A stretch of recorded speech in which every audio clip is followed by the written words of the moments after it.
Do ghosts really exist? Are we alone? Is there life after death? It looks like a giant ape with a man's face. Hey folks, this is Shawn Graham, straight from the heart of Appalachian Mountains in southwest Virginia, dovetailed with the Kentucky and Tennessee borders. I bring you Chasing the Truth on the Dark Waters Radio Network. Go to IamDarkWaters.com and subscribe to the awesome email alerts that allow you to be up to date on the new content and live shows in real time at IamDarkWaters.com. Now, we do have a new chat room, and this is a pre-recorded show that I'm doing right now. So, I just want to give you an alert. Dark Waters has a new official chat room at IamDarkWaters.com. Easy to sign up, easy to get into. Anytime that we go live, we'll go to that chat room and grab the talk and the questions and the content. It's an immersive environment that you can get into as we do a live talk show. So, IamDarkWaters.com. You got that? I think I said that website well enough. Today's podcast on Chasing the Truth is with Marilynn Hughes from the Out of Body Travel Foundation at outofbodytravel.org. She has written about 90 books. Last one was Christ of Redemption. Right before that was Limb of Redemption. 90 books on out-of-body experiences. Welcome aboard, Marilynn. How are you doing today? Thank you, Shawn. I'm doing great, and it's great to be with you. Well, just to give the listeners a little bit of a backstory, I just recently talked to this lady for the first time about maybe an hour ago, and she's like, "Hey, let's just go ahead and do this thing." And I was like, oh, "Okay, sure." So this is about as blind as I've been able to go into a show without having any kind of really backup to recording a show. But I think we have enough experiences between us to actually relate to each other. So, Marilynn, tell me a little bit about what in the world is your foundation about, the Travel Foundation, Out of Body Travel Foundation, if I got that right. Did I get that right? It's the Out of Body Travel Foundation. On the web at outofbodytravel.org. It was founded in 2003, and we founded it on the premise of something that Mother Teresa had said. Mother Teresa had said several years earlier, before her passing, that the spiritual poverty that she saw in the West was much more severe than the physical poverty that she had seen in other parts of the world. And so we took those words and we decided we were going to work on reducing spiritual hunger worldwide. And so in 2003, I founded the Out of Body Travel Foundation and began writing books. Actually, I began writing books in the 80s. I was published as an Out of Body Travel author with Hampton Roads Publishing in the 90s. And ironically, it was a suggestion of one of my previous publishers that we did have quite a niche audience and that I should consider starting a foundation specifically for this. So they were brilliant. I did that, and we've been, putting out books and CDs and art ever since on out-of-body experiences. And our books are all downloadable for free at the website. So anyone who's interested can go there and check them out. We have a series of about 9 books on the site that are specifically how-to books for those who are interested in learning how to have the out-of-body experience. Most people start having the experiences after the very short and simple first book that we present, which is Come to Wisdom's Door.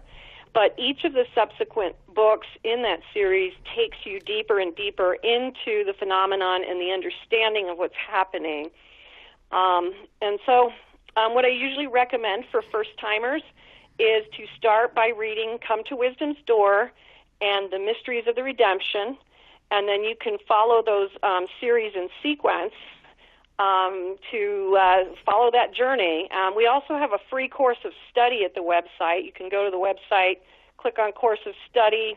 There's a downloadable resource that gives you the instructions. There's videos on the page. There's reading material. We have a lot of people who are going through that course of study and finding it really helpful, not just in creating the opening and the opportunity for these beautiful out-of-body experiences and mystical experiences, but it's also enriching their spiritual understanding and their spiritual life, which is a great big part of the out-of-body experience. It's really important that we take the actual spiritual journey that goes with it. So just to dovetail into this, a lot of the material that is on outofbodytravel.org is for free download? Pretty much. Pretty much everything is, available for free download. We have, I've written over 90 books, 39 magazines. We have about 15 different CDs, which are, some of them are meditation CDs. I put together one called The Frequency of Otara, which was a procedure and technique given to me by the angels in out-of-body experiences to simulate the idea of the vibrational raising. A lot of people have had a lot of good success with that. So those are all downloadable for free as well. And I also painted, I'm not quite sure how many paintings anymore, but it was like 50 or 75 paintings that I did of many of the places that I've seen in out-of-body experiences, and you can also see all those paintings freely at the site as well. Everything is also available to you in whatever format you might prefer, whether it's audible, having audiobooks, paperback, or any number of electronic options as well. So everything's available for free, but it's also available in all the formats that you might be the most comfortable with. And so you can really get a comprehensive education about out-of-body experiences and near-death experiences on the website. There are several books that were specifically focused in that direction as well. So what was it that set you on this journey to create this organization, the Out-of-Body Travel Foundation? Well, it's an interesting question. When I was about 9 years old, I was lying in bed in the middle of the night one night, and I had a profound vision. It was a completely conscious experience wherein the clouds parted. There was this marble staircase towards the heavens, and there were angels on either side of the marble staircase, and up at the top there was who I perceived to be God the Father and Jesus Christ, God the Son, sitting in thrones at the top. And, they beckoned me forward, and there were a lot of things that happened in this experience, but in terms of how this led to the foundation being formed, I was instructed that there would come a time later in my life where these experiences would return to me, and then I would be required to do something. There was something that I had agreed to do, before I incarnated here on Earth, and that I would need to do that. And so that experience never left me. And then when I was 22, I started having spontaneous out-of-body experiences. I started journaling about them, and then I received very specific instruction on what I was supposed to do in regards to not just writing the books and doing the music and the paintings, but also preparing for what would eventually be the time when internet was available and the opportunity to create a foundation like we did. And so in 2003,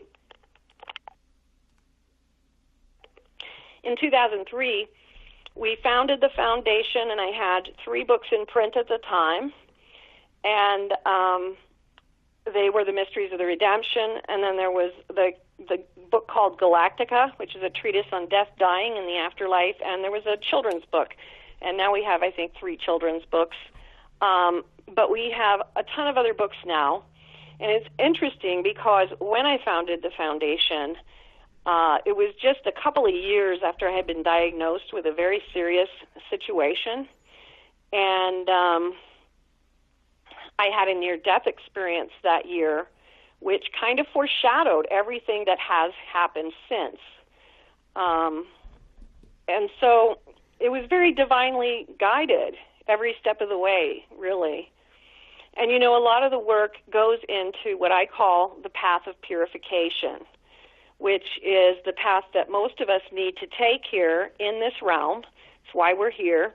And that's the purification of the good and evil elements within ourselves, as well as the world around us. And this path of purification through the out-of-body experience occurs over time as you undergo vibrational raisings, and you are actually instructed in a great deal of detail about things that you need to work on in your soul, things that you need to do in your life.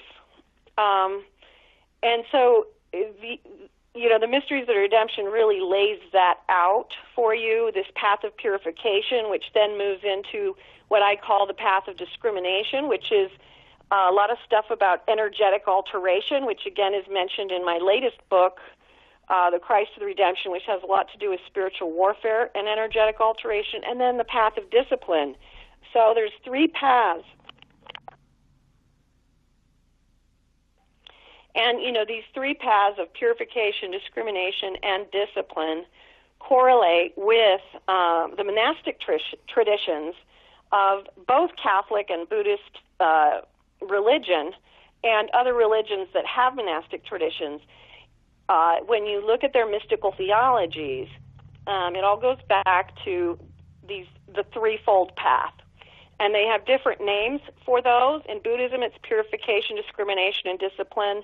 And in Catholicism, they have 3 separate types of descriptors for the mystical theology pathway. Mm-hmm. But what we're doing is we're actually following the paths of the saints and the mystics throughout time, and accelerating our journey here on this planet.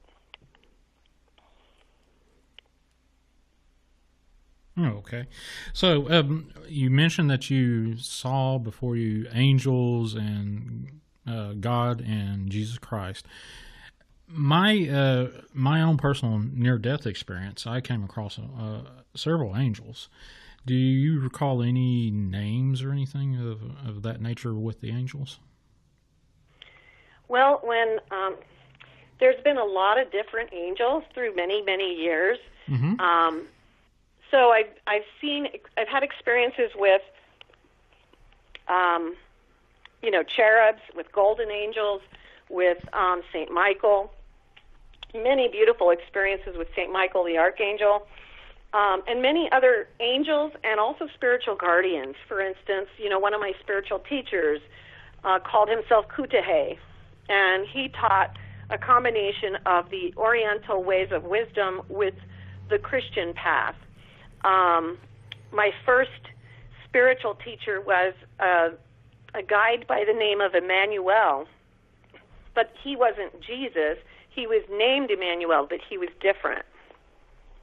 I've seen so many different kinds of angels. There's as many orders of angels as, unfortunately, there are many orders of demons as well.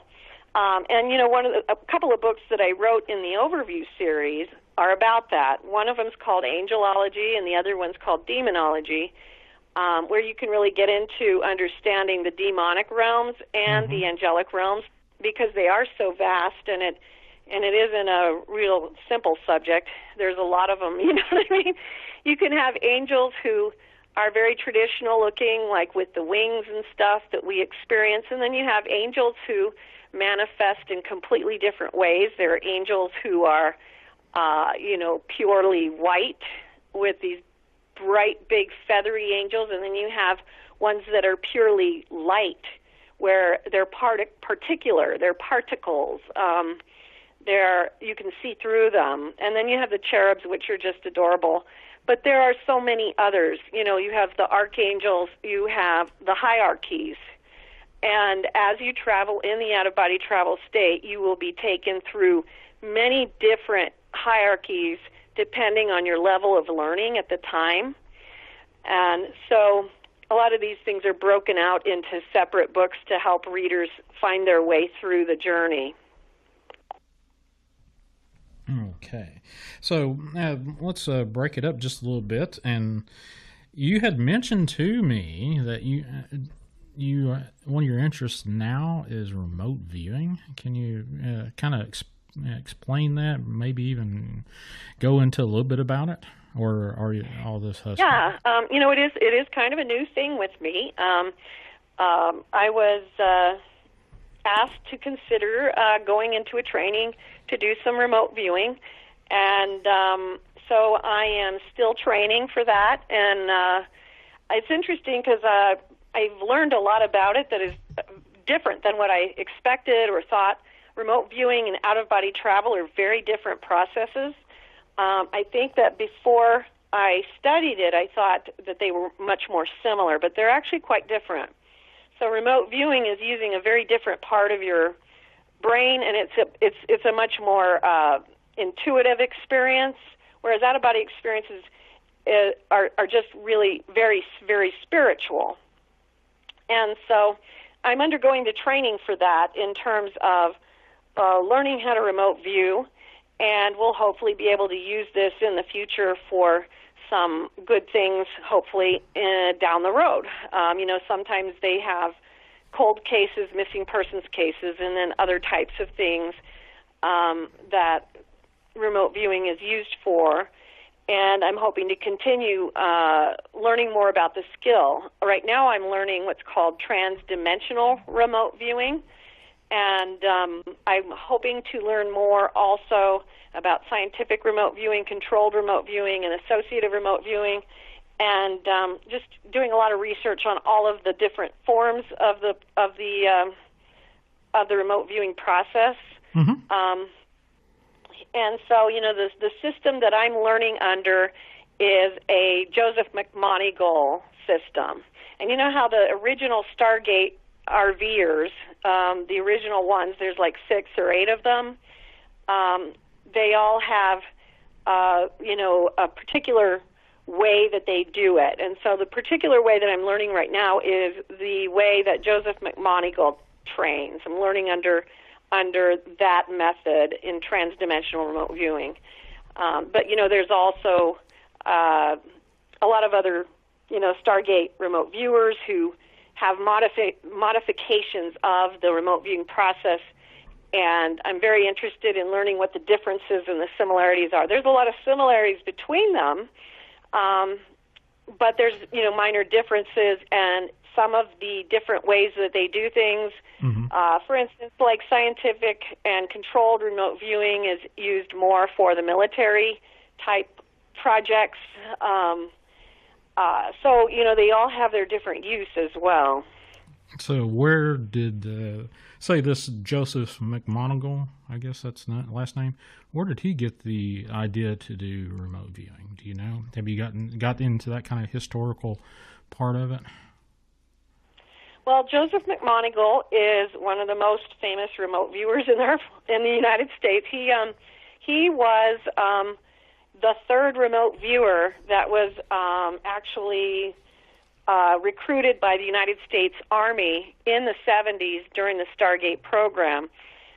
Earlier on, in the 50s and 60s, they started doing the psychic research.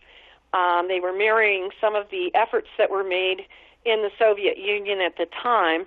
There was a remote viewer by the name of Pat Price and Ingo Swann, who is considered like the father of remote viewing. And I was involved in a research project with Ingo Swann before his death on extraplanetary experiences.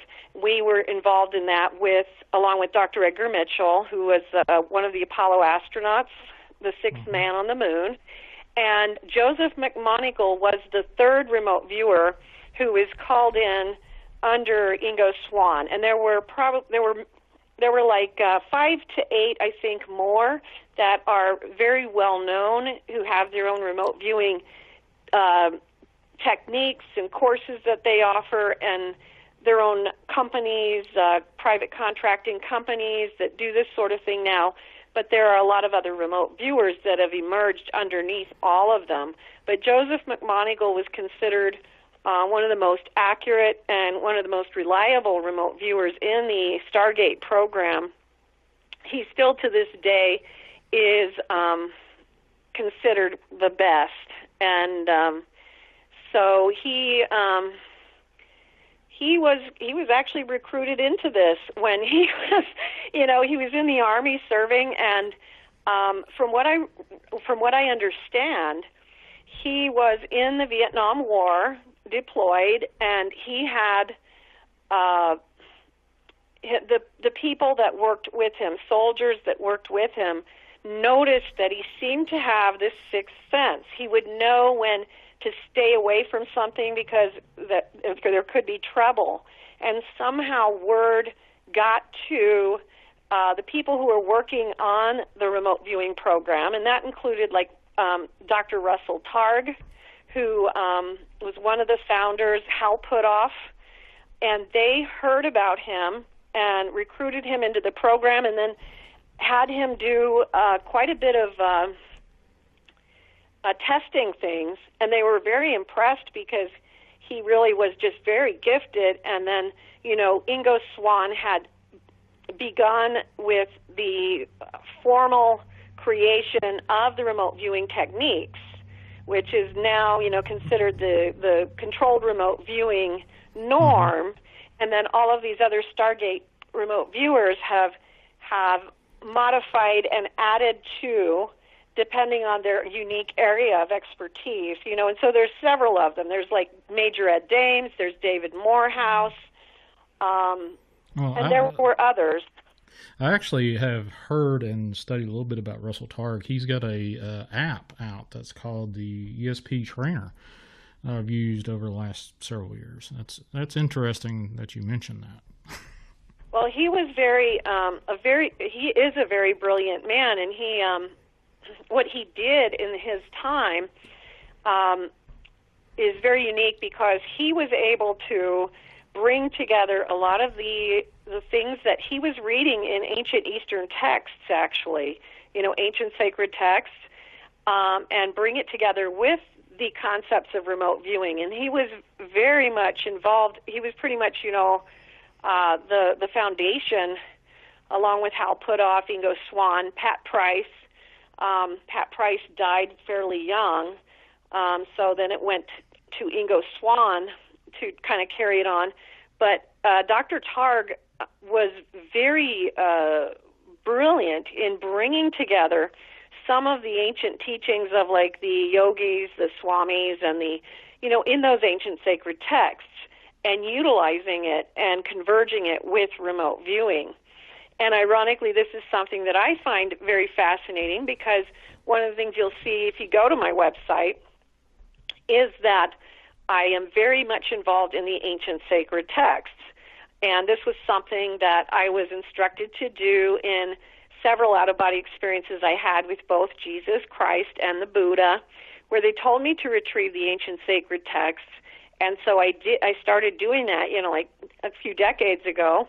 And so a lot of my work is also focused on putting together the major works of the prophets, saints, mystics, sages from throughout history, throughout time, from every religion or tradition, and looking at these ancient sacred texts as stepping stones to heaven, so to speak, because they were written by souls that were literally getting ready to graduate this realm and had discovered a secret, of eternal life, of exactly why they were here and how to overcome the challenges and the obstacles for us in terms of crossing over and being ready to move on to a higher sphere rather than recycling and doing the same thing as over and over again.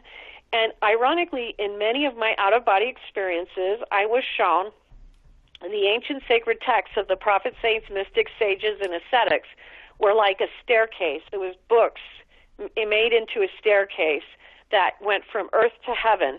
And it's because these books are keys. God has revealed himself to humanity through revelation for eons, from the beginning of time.